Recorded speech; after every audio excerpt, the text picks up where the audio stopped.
Hi, Texas Values supporters. This is Mary Elizabeth Castle, Director of Government Relations for Texas Values. I'm here with our great friend, Brooke Slusser, also Kelly Shackelford Award winner. She was actually one of the first speakers right after Riley Gaines at this rally outside the U.S. Supreme Court. As we've been telling you, they're hearing the case Hecox versus Little on the issue of Save Women's Sports. We're so excited that this issue is at the Supreme Court. We believe that this is the right time for this issue to be talked about, especially in our high courts. But we're so happy that Brooke is here, that she's a leader, that she's speaking out against things. And Brooke, recap some of what you talked about at your big time, highlight keynote outside the Supreme Court.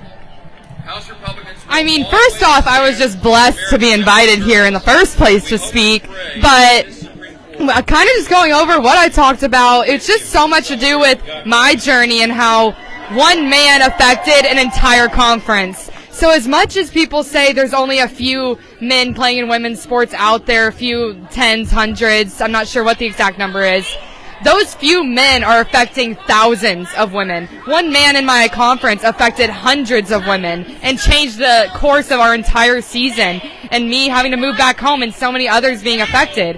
So it's just really going to show that it's so important that it doesn't matter how small the number is of men in women's sports, it affects so many.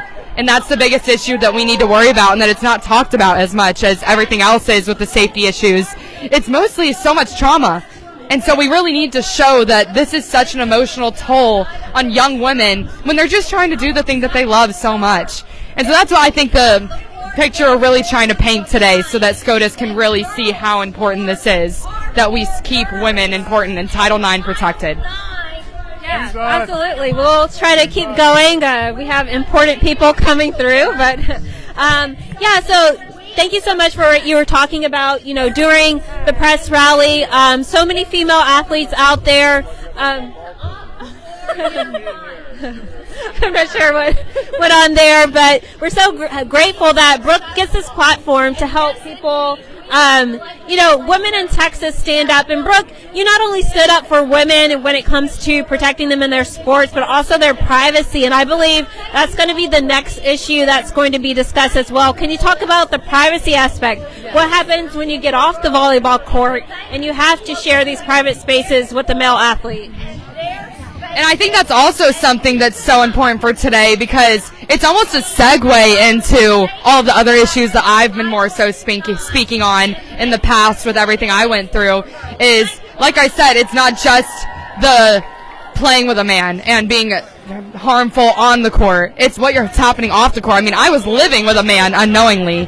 So it had so much pushback for me standing up for just not wanting to have a man in my locker room, a man in my showers, a man in my living spaces where I should feel at home and comfortable to do as I please.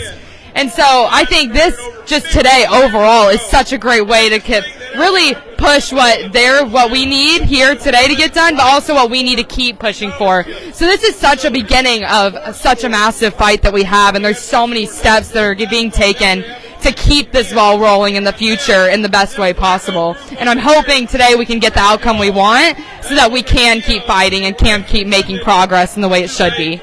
Yes, absolutely. And we're so thankful for everything you do. We had you on our radio show, I believe, Thursday. And so we're so happy for what you've done in Texas to come to testify, be an invited witness to so many hearings. And I want to say hi to Kim, your mom, who I know is retweeting everything. She follows social media well, so she's really good at that. She's my social media manager. Yeah, she does a great job, and she won an award as well. So just want to say hi to Kim and your dad as well, and so thankful for the work that you do. So we'll be back with more updates. Again, this has been Brooke Slusser, homegrown Texas athlete who had to compete and share a private space with a male athlete at San Jose State University, but is a rising star in the Save Women's Sports movement. We'll have more updates later on, but so grateful for Brooke and what she does for this movement. That's how you preserve faith, family, freedom in the state of Texas.